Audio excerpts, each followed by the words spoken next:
Hello friends, welcome back to my channel. তোমরা কেমন আছো? আমি ভালো আছি। তোমাদের জন্য নতুন আর একটা ভিডিও নিয়ে চলে এসেছি। তো আজকের ব্লগে তোমাদের অনেক অনেক স্বাগত জানিয়ে আমি আমার ব্লগটা শুরু করছি। তো আজ হচ্ছে শুক্রবার। তো হচ্ছে আজকে আমি সারাদিন কি করি সেটা তোমাদের সাথে শেয়ার করব। এখন দেখো সকালবেলা উঠে ফ্রেশ হয়ে আমি এই যে একটু চা খেয়ে নিচ্ছি। আজকে প্রায় 8:30 নাগাদ ঘুম থেকে উঠেছিলাম। তো এখন আমি একটু চা করে নিচ্ছি। সবারই চা খাওয়া হয়ে গেছে, শুধু আমি আর আমার বর খাইনি। তো দুজনের জন্য করেছিলাম, আমি খেয়েছিলাম। আর এই যে বরের জন্য ঢাকা দিয়ে রাখছি চাটা। তো বাজারে চলে গেছিলো, আমি আবার একটু অঙ্গনারী সেন্টারে ডিম আনতে গেছিলাম। তো ওই ফাঁকে ও চলে গেছিলো বাজারে, ওকে আর চা দেওয়া হয়নি। তো সারাদিনও চা খায়নি। আর এই যে আমার ছেলে এখন ঘুম থেকে উঠে পড়েছে। তো উঠেই ওর বাবা এসছে, তো হচ্ছে ও লেসটা এনে দিল, ওটা নিয়ে শুয়ে আছে। আর এই যে তারপর আমার বর চলে গেল কাজে, ছেলেকে খাইয়ে পাঠিয়ে দিলাম পাশের বাড়ি খেলতে। একটু খেলে ঠেলে আসুক, ততক্ষণ আমি কাজ সেরে নিই। তারপর স্নান করবো, এসে ওর ঠাম্মি স্নান করিয়ে দেবে আর আমি এদিকে সব কাজ গুটিয়ে নেব। এখন দেখো এই যে বিছানা ঝেড়ে নিচ্ছি। আর হচ্ছে এই বিছানার চাদরটা রাত্রিরেই পাতলাম দেখলে।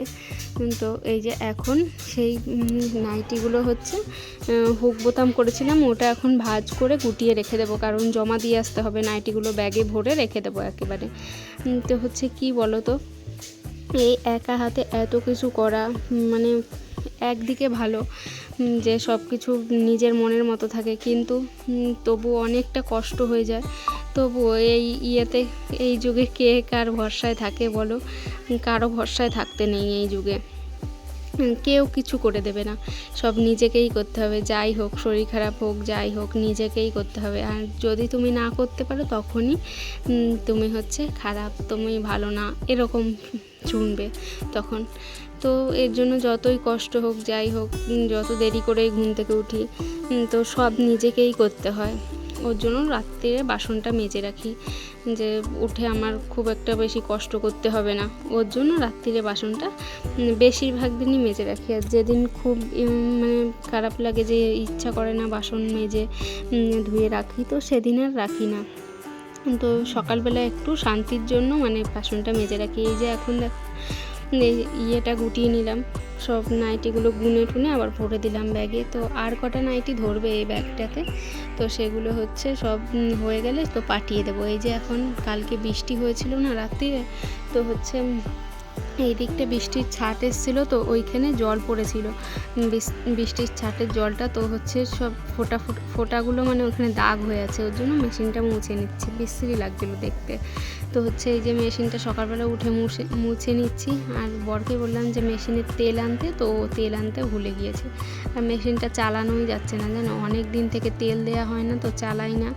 ওই ঘাড়ে ব্যথার কারণে ডাক্তার বারণ করেছিল সেলাই করতে, তো অনেক দিন চালানো হয় না, এই কারণে তেল দেওয়াও হয় না। তেলটা শেষ হয়েও গেছিলো, তো আনা হয়নি। আর এই কারণে হচ্ছে মেশিনটা এখন ভালো চলছে না। তো তেল আনবে, তারপর আমি ভালো করে আবার চালাতে পারবো মেশিনটা।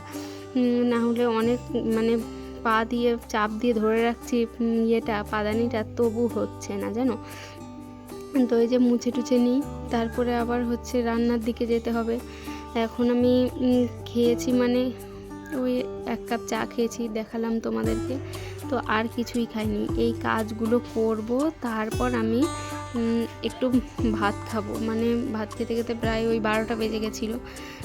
10টার খাবারটা খেতে 12টা বেজে গেছিলো, কারণ কাজ মাথার উপরে থাকলে আমার মানে খাওয়াও হয় না, কিচ্ছু হয় না। এই যে আমি সব কাজ করে গুটিয়ে শান্তিতে দুটো ভাত খাবো, যে যাই খাই। তো এর জন্য আমি আগে কাজগুলো গুটিয়ে নিই, তারপরে হচ্ছে খাবার।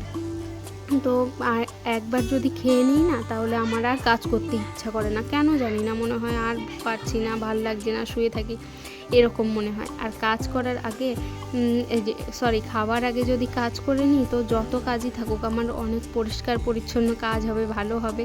তো এর জন্য আগেই কাজগুলো করে নেওয়ার চেষ্টা করি। আর আজকে রান্না করছিলাম, দেখো এই যে কুমড়ো আর হচ্ছে উচ্ছে ভাজা, এই যে নুন হলুদ দিয়ে দিচ্ছি। আর জানো, এখানে হচ্ছে কদিন থেকে সেরকম মাছ পাওয়া যাচ্ছে না, যদিও যে মাছ পাওয়া যাচ্ছে তো অনেক দাম। আর হচ্ছে আর যেগুলো হচ্ছে মানে আমরা খাই না, যেরকম তেলাপিয়া মাছ এরকম এসবগুলো পাওয়া যাচ্ছে। তো হচ্ছে ওর জন্য অনেক দিন থেকে আমাদের বাড়িতে মাছ আনা হচ্ছে না। আর মাছটা কেন উঠছে না বলো তো, এই গরমের জন্য বেশিরভাগ দিন উঠছে না মাছটা। আর বৃহস্পতিবার তো আমাদের নিরামিষ। আর বৃহস্পতিবার আমি আগে থেকেই, বিয়ে হওয়ার পর থেকেই দেখেছি যে বৃহস্পতিবার হচ্ছে এখানে মাছ পাওয়া যায় না, মাছের বাজার একদম বন্ধই থাকে বলা যায়। তো হচ্ছে ওই বাটা পোনা মাছ এইগুলো পাওয়া যেতে পারে খুব জোর, এগুলোই মানে বেশিরভাগ দিনগুলোই বৃহস্পতিবারগুলোতে এরকমই পাওয়া যায়। আর এই যে এখন আমি সবজি মানে সব ধুয়ে নিচ্ছি, শাশুড়ি মা কেটে এখানে একটু জলে ভিজিয়ে রেখেছিল, আমি সব ধুয়ে তারপরে এই যে রান্নাটা বসিয়ে দিচ্ছি। এখন এই যে বসাবো পুঁই শাকের তরকারি। তো ভেবেছিলাম একটু বড়ি দেবো, তো ভুলে গেছি বড়ি দিতে। তো এমনিতেও টেস্ট হয়েছিল। এই যে 5 ফোড়ন ছিল না, প্যাকেট থেকে ঢেলে নিলাম। তো এই যে 5 ফোড়ন দিয়ে আর এই যে সব কুমড়ো, আলু, পুঁই শাক দিয়ে এগুলো দিয়ে একটা তরকারি হবে। তো এটা করব। আর করব হচ্ছে পটল আলুর তরকারি। তো যেহেতু মাছ পাইনি ওর জন্য হচ্ছে মানে নিরামিষ দিয়েই চালাতে হচ্ছে এখন।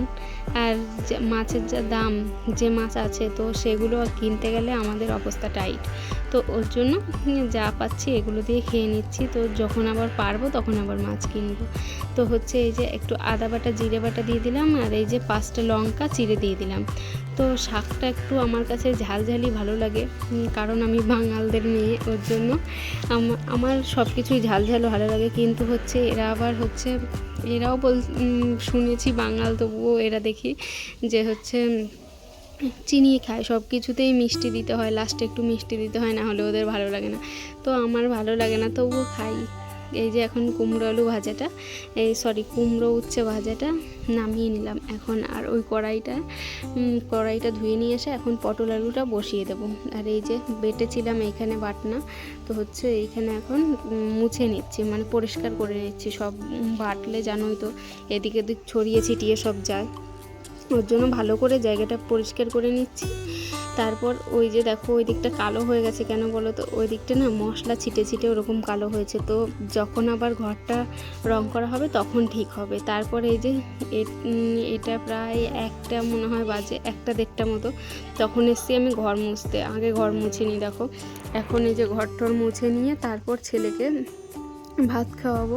ছেলে বলছিল খাবার খাবো, খিদে পেয়েছে। তো হচ্ছে ও খেলে চলে এসেছিলো, খেলে এসে তারপর ও স্নান হয়ে গেছে।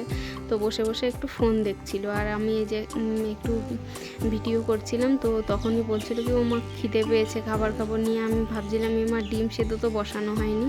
তো আবার তাড়াতাড়ি করে গিয়ে ডিম সেদ্ধ বসিয়ে দিয়ে তারপর এই যে মোছা শুরু করলাম। তো ওকে খাওয়াতে না প্রায় 2:30-3টে মতো বেজে গেছিলো, খেয়াল নেই কটা বেজেছিল, কিন্তু হচ্ছে একটু লেটই হয়ে গেছিলো। তো বলছিল যে খাবার খাবো বারবার করে। তো এই যে এখন দেখো সন্ধে হয়ে গেছে, আমি সন্ধে দিয়ে দিচ্ছি, ঘরে দিয়ে তারপর ঠাকুর ঘরে যাব আবার সন্ধে দিতে। এইখানে মেশিনটা এই যে একটু প্রদীপ দেখিয়ে নিলাম। তো এই যে সন্ধে দিয়ে তারপর আবার হচ্ছে, আর আজকে রাস্তায় লাইট জ্বলছে না, এই কারণে রাস্তায় গিয়ে বেশিক্ষণ বসবো না। তো ঘরে একটু রান্না বান্না করে তারপর হচ্ছে ঘরেই ফোন দেখবো ভেবেছিলাম। তো সেটা আর হলো কোথায়, এক জায়গায় গিয়েছিলাম পাশের বাড়িতে, ওখানে বসে 9টা পর্যন্ত গল্প করে চলে এসেছি সন্ধে দিয়ে। তারপর এসে আবার রান্না করলাম ডাল, মুসুরের ডাল, আলু সেদ্ধ এগুলো। তো এগুলো দিয়েই রাতে খাওয়া দাওয়া হলো। আমার বর বললো ডাল আলু সেদ্ধ খাবো, অনেক দিন খাই না। আর আমি আম দুধ দিয়ে ভাত খেয়ে নিলাম। তো হচ্ছে আজকের মতো এখানে এই ব্লগটা শেষ করব। তোমাদের হচ্ছে ভালো লাগলে কিন্তু লাইক, কমেন্ট, শেয়ার করবে, আর সাবস্ক্রাইব করতে কেউ ভুলবে না। তো হচ্ছে আমি যেরকম পারছি এখন তোমাদের ভিডিও দিচ্ছি। তো আস্তে আস্তে দিন যাবে, আমার ভিডিওও ভালো হবে আশা করি। তো আজকের মতো এখানেই টাটা।